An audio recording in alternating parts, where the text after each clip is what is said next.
cheap champagne. Ooh, bubbly. Welcome to another episode of Crafting with Cocktails Tutorials. Today I'll be showing you how to thread your sewing machine.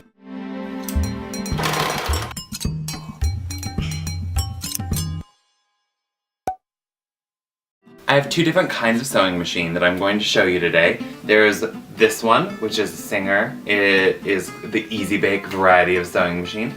It's nice orangey red. Yeah, that'll be easy to see, right? First thing that you have to do is place the thread on there. Put the little thing that keeps the thread on there on, or else it will go flying into the abyss. Second thing to do is to put it through some sort of little thing that keeps it away from the machine so that it's not rubbing against the machine, potentially getting caught on things. Then you bring it over here, then you take it down through here, and you're supposed to be able to do this fairly easily without having to look at it. Put that lightly in there, that's your tension. You need to have it through there or else it'll bunch up in your machine and break things. Then you have the thread take up.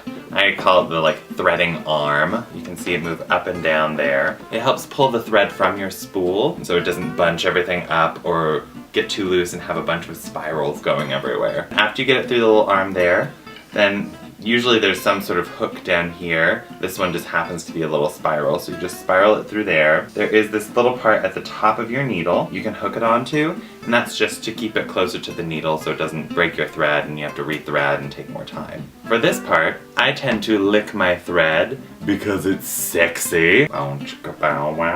Just to make sure that all the strands of the thread are together so it's easier to put it through the needle.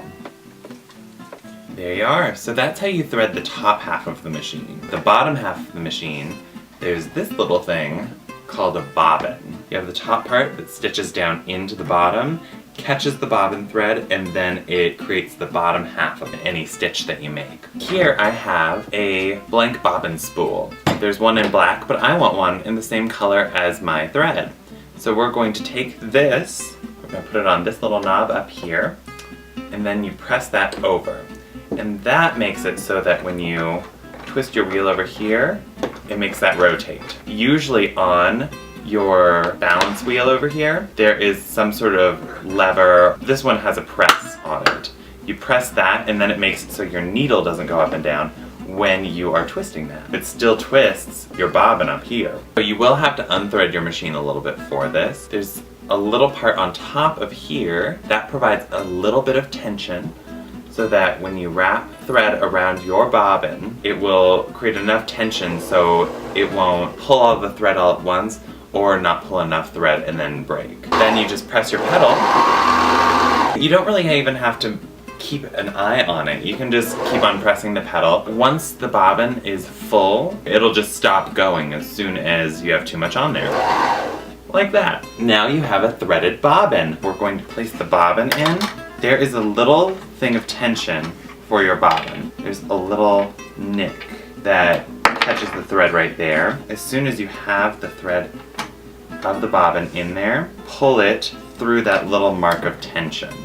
That'll be a little more clear in the other sewing machine that we're going to do. As soon as you have the bobbin thread in there, you're going to rotate the wheel to pull the thread to the top.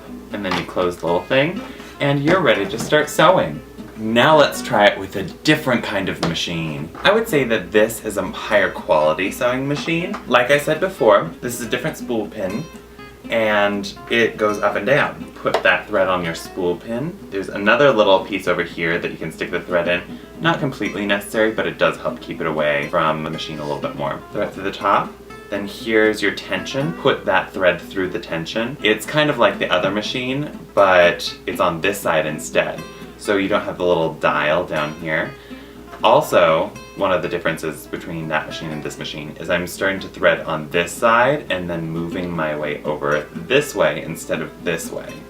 Most machines move this way. There's that little arm that you need to thread it through. Put it through that little piece. And this is kind of like the spiral piece on the other machine. And then the needle. There's often a storage area inside, but that comes off and opens up.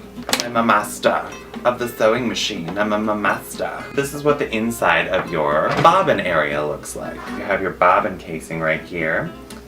you can see that this has a little screw on it. That's your tension for the bobbin casing of this kind of machine. Stick this in to your bobbin and just pull the thread through that little area so that it comes out here. Then what you need to do, there's a little thing on the back here. You lift that with your thumb, put that bobbin casing in there, rotate it so it clicks in, and then you're good to go. Now you can rotate your wheel down, and it'll pull that thread up.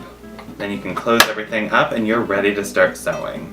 I hope that this was informative for you. If you would like any other actual tutorial videos, just let me know. This has been another Crafting with Cocktails experience. Crafting with Cocktails tutorials.